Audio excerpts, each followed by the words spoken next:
Hi Aries, welcome to Higher Source Tarot for your 2022 yearly tarot predictions. This is a tarot reading for all Aries, Sun, Moon, Rising, and Venus. First off, I thank all of you for your ongoing support over this last year and some months. I can't believe it. The channel has been amazing. I love doing readings in this way. I love tarot. It's part of who I am. And I just am grateful to you that we can share this sacred divination together. And if you are new here, welcome to you.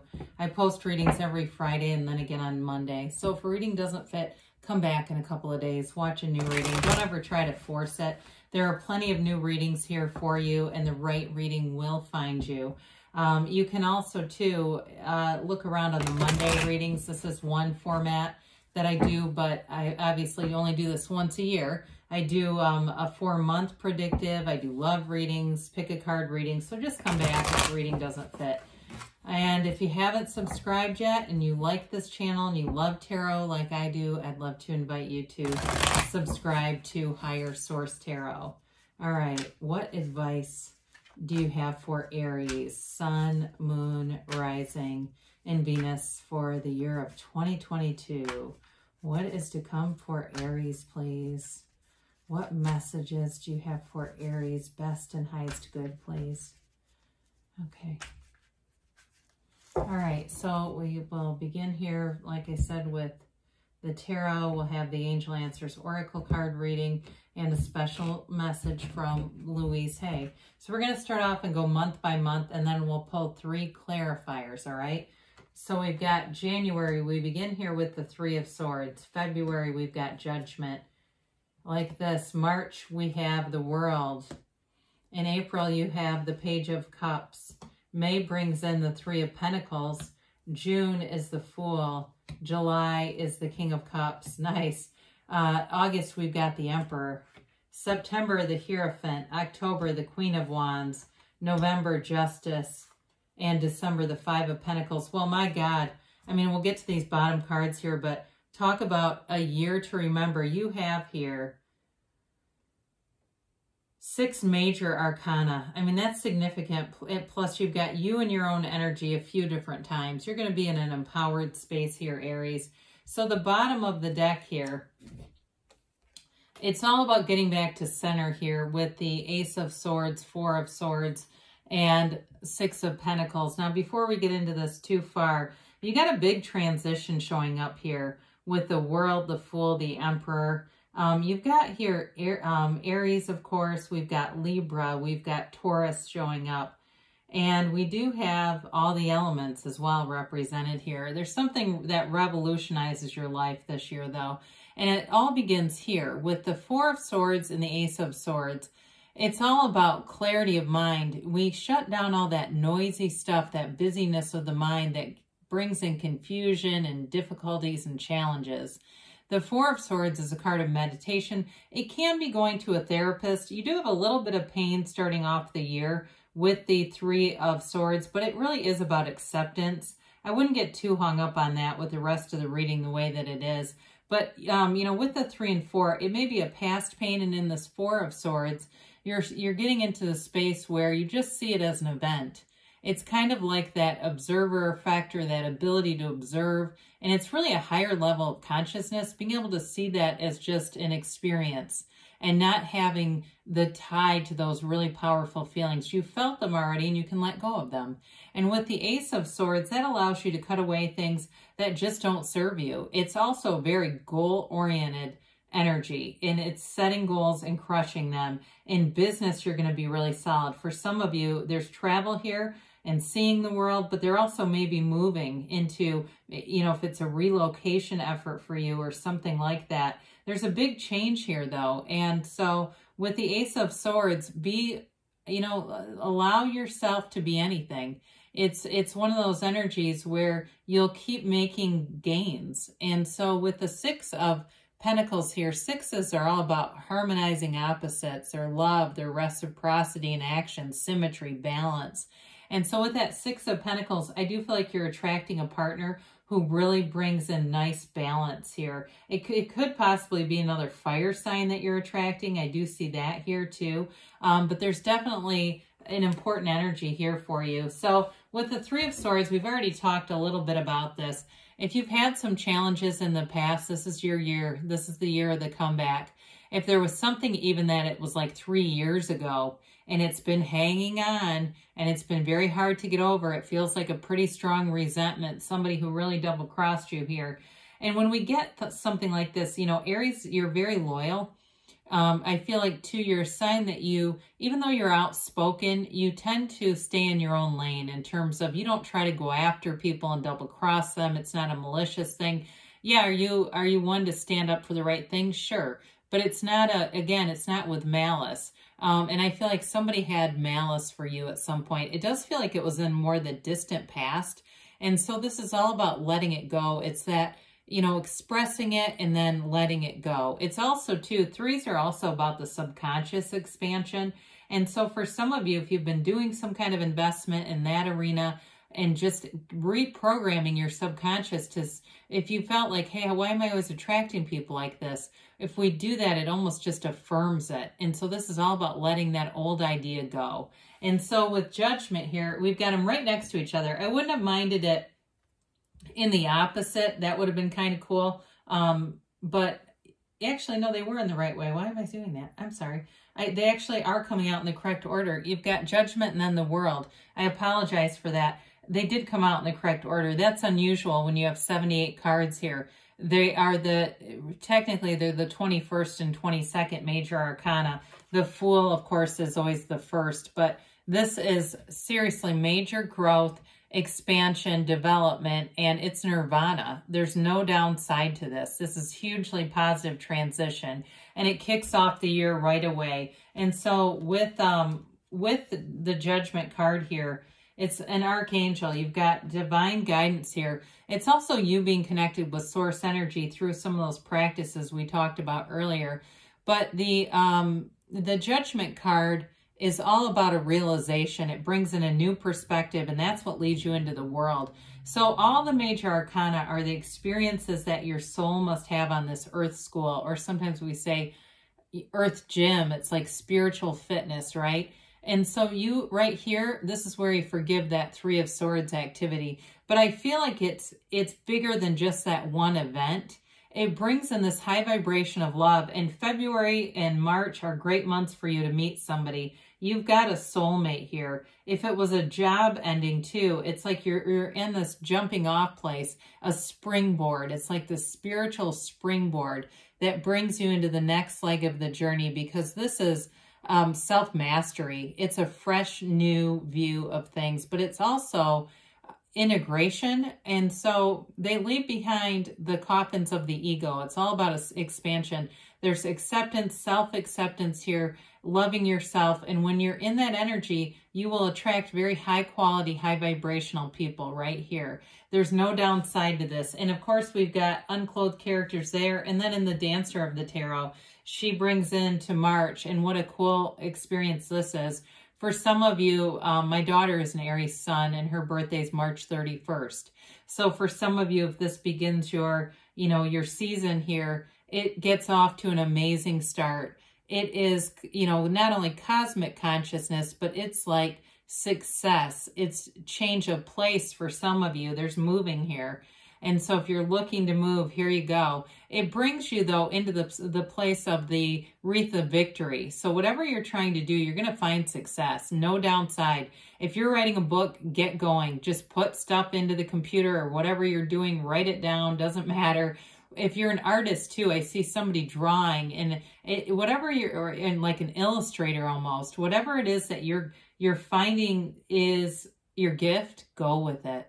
So the world will bring you into places that you did not know were available to. You will soar to heights you were not aware were accessible in this kind of energy.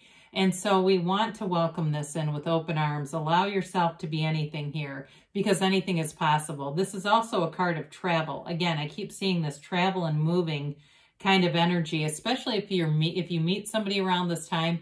I feel like you're going to have the adventure of a lifetime with them. They're upbeat, they're happy, they want to go out and do things, and they want to have adventures with you. And so if it's a new job though too, again, there's respect, there's money here, there's very positive aspects moving forward. I almost see somebody doing like an elopement this year. That's what it feels like. It doesn't feel like a big fancy wedding. It does down here. It feels more like an elopement. So into April, you kick off the Page of Cups. Pages are all about curiosity, optimism, energy, youth.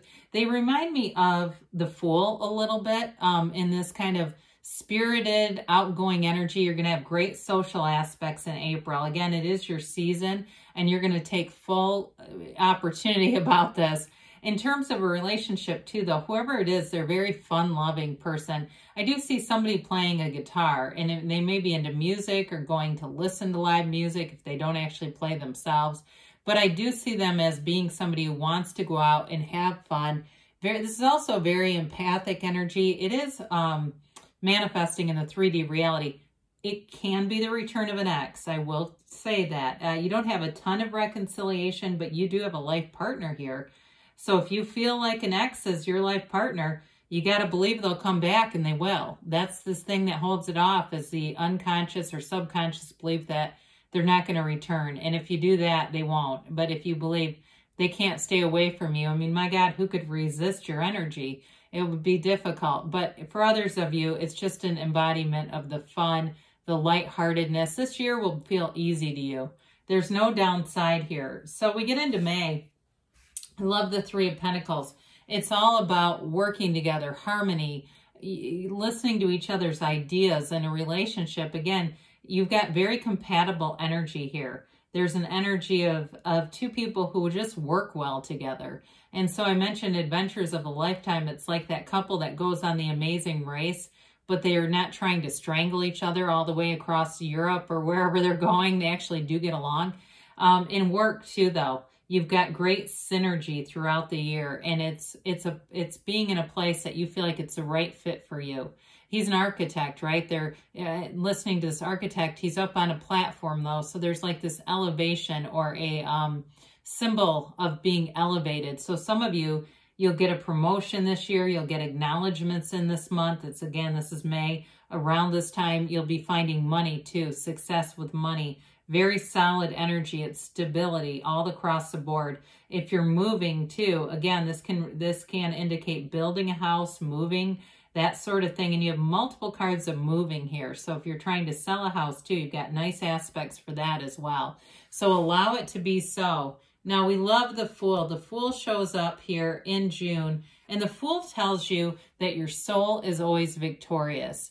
It is life power. He is in a place of beginning anew. You know, it's a new chapter, a new beginning. He's released all resistance. There's absolutely no hesitation here. In this energy too, you're very unconditional. So people find you to be very approachable. If you're some kind of a therapist or something like that, you may find you have a surge of clients. People are trying to get in to see you. They feel like you're magical. People around you feel like you're magic in this kind of energy. Now, again, I'm not trying to inflate your ego. You have a great reading here. I'm just reading the cards, all right?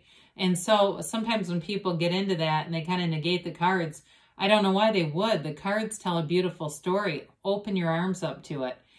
So with the Fool, it is a transition, and it's a card of being fearless. There's no resistance. There's no judgment here. There's purity, and he wears his bag of experiences over his shoulder, but he doesn't live in trauma. So whatever happened with the Three of Swords, that's in the rear view mirror here by June. You don't even care anymore. It's if you're feeling kind of constricted and you're going, I'm watching this reading because I need to know there's something better. Here you go. Here's that better. You know, your soul is always victorious, and here you go in this earth school, taking a leap of faith. He can't wait to get started. I mean, this to me embodies taking a vacation, and when you wake up that first morning in a resort and you're eager to get out and see everything, you can't wait to see your surroundings and get better acquainted and have your first breakfast there. It's that kind of energy. Or if you're waking up in a new house, it's the energy of waking up and saying, I can't believe I own this. Isn't this awesome? And so into July, you've got the King of Cups, a very mature, loving energy.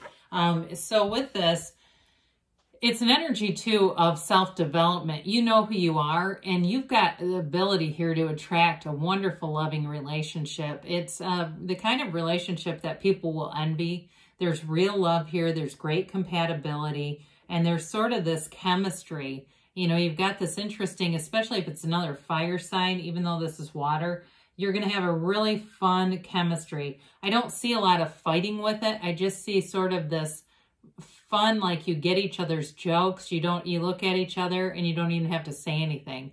And you're both just dying laughing. It's that kind of energy. Now, for others of you, in terms of self-development, you're getting into a place in terms of being distinguished at work. That's what I hear. The energy around you is you're making gains. If you're doing something on your own too, again, you find success with this. It's like you follow your heart's desires here, and you're taking down the right path, okay? So whatever your heart's desire is for work, it's connected to this. So here we go into the Emperor, and we love this in an Aries reading. Even though the Emperor is all about structure and authority and all that good stuff, he has the pool of consciousness runs down here by his foot, okay? It's the power of life. The power of your life force is in the card. He also holds the staff of his Empress. So again, wherever you go, you're connected energetically to somebody here. He is a card of wealth. He's the architect of the universe. So for you, plans that you set into motion, they gain momentum. And so be clear about what you want. I know that can be kind of scary to make a commitment when you know it's going to get legs and run, but it's true. It will. And with the Emperor, you've got great confidence. He wins battles. He's not afraid of anything. And you have it with the lighthearted energy of the Fool. So I do feel like it tempers some of what can be this willful kind of energy that he can bring in. But quite frankly, you're a badass in this energy. I mean, it really is something where you have great stability and a wonderful mind for evaluating. You may be analytical by nature anyway, but when you slow down, you analyze, and then you take that next right action, it's like dynamite. It goes forward without any issues. Again, I do feel like for somebody here, you're going to be in work in a position of authority, whether it's attracting new clients or supervising or getting a promotion in some capacity, because he's in charge. He doesn't answer to anybody. And part of it is, again, you've got knowledge and wisdom here that other people don't have. That's what his white beard indicates and the gray throne that he sits upon. Although the gray and the white is indicative of knowledge. So we go into, that was August. Did I tell you that? I hope so. Into August. Now we're into September here with the Hierophant. Boy, stuff's getting serious now with the Hierophant. Again, we've got these gray pillars of wisdom and knowledge, but there's an energy of protection here. He sits inside of a temple. He's ensconced and protected here, but it's also a card of development and higher learning. So some of you, again, I keep seeing you as the teacher. You've got people who are learning from you in some way, and this is a wonderful spiritual energy, though. He is a priest, okay? So for some of you, I did see more like an elopement type of wedding here. He's a great partner, though, very stable. I see it all the way through, somebody that you can trust. There is a rock of a human being here with you. Both ascending souls, you're a match. If we get into problems, this is where we get jammed up. We try to connect with people, lower energy people who need a lot of help, and we're trying to give them a makeover. I found out myself in relationships, I'm a fully licensed clinician, don't use tarot for clinical help, but I suck at being a treatment center in a relationship. It doesn't work. I've tried it twice. I can tell you with this, you're on equal footing with this person. You're on equal ground if you can be on ground with spirituality. It's also a card of clairvoyance too. So, and clairaudience, I should say, really, it's more for clairaudience. So you may be developing some of those more esoteric, mystical gifts in this energy. Don't be afraid of them. I ran from them for decades. And that's part of why I'm in recovery. I think I've said I've been sober for almost 15 years. And part of it, I think, was that, just not wanting that energy, not trying to resist it. What you resist persists. So just allow it. See what happens. So anyway, we get into October, and here we are again with the Queen of Wands. You're taking action. You're empowered. You've got great people around you all the way through the year. I do think that people are finding you. your energy to be kind of a life of a party energy. You also might be connecting with a Leo. I know I've mentioned fire sign a few times. This also could be them, but there's great chemistry, there's passion, there's love. You know, in this energy too, I point this out periodically. The Empress has it too. Her knees are drawn apart, and that does indicate sexual chemistry. So if you've been through a bit of a dry spell, there's going to be a change, okay? But with this, it's a very empowered energy. Wands are all about enterprise, growth, inner power, directing ideas, you know, insight and focus. It's like the right use of will in this, and really even with the Emperor too. So into November, you've got great balance here. It reminds me of like with Justice. It reminds me somewhat of the Six of Pentacles, but like with a big boost. Justice is all about seeing yourself for who you really are. You are falling in love with yourself this year. And justice brings in the absolute truth. It is really justice prevails. So again, if you had somebody from a couple of years ago where they really did some damage to you, there may be some turn of events here that comes in at the end of the year. You know, we don't wait for it. We don't sit every day and hope that it happens, but that really makes it make sense. I've had this happen where people have developed some life-threatening, serious physical illnesses as a part of their own dishonesty. It's The Biology of Thought by Bruce Lipton. That's a good book too, if you haven't read that. But anyway, with this, you're in a place where you're insulated. Justice prevails. You've got integrity. You've got strength here, great intellect. You know, it's possible too, whoever you're attracting here, maybe they're an attorney or there's something with law or law enforcement here. But with the Five of Pentacles, it's an interesting card in December. Again, it does show movement. Fives are about adventure. There may be a bit of a bittersweet moving. And again, I do feel like for some of you, it has to do with a physical move here. There could be, for some of you too, moving away from a group that you've been involved with. I don't see it as a huge change, though, with all these major arcana. Sometimes it can be something even smaller, like, you know, the loss of, I mean, I don't want to say loss. That's a little bit too significant. It can be something like a change, like a coworker moves on or a great neighbor moves on or something like that, where you adjust. You can still adjust and adapt because this is not losing everything, okay? So I just want to be clear. I don't see it as a devastating end of the year. It's going to be a good year for you, though. 2022, let's bring it on. So let's see here about the angel answers for Aries. I never know how long these readings are going to go when we begin. I try to get them around between 20 and 22 minutes because that seems like most people's tolerance. And I know we skip forward, and feel free to. If you get into a month and you go, this just doesn't sound like me, you can always move ahead. So YouTube probably wouldn't like that advice, but I don't mind it. Big happy changes. Can't say that enough. You've got forgiveness. Again, that was in the tarot. It's very strongly indicated. Remain positive. So you've got a beautiful year ahead. I feel like I can't wait for you to get started within the next few weeks. Now, that's kind of a funny timeline, but I guess we're getting close to the beginning of the year, so the energy is starting. And you've got a yes. So good things are coming for you. This is a message from Louise Hay. Life loves you. I choose happiness. Memo to self, remember to enjoy the miracle of existence today. Well, great things are on the way for you, Aries. I love you, and I'll be back again soon.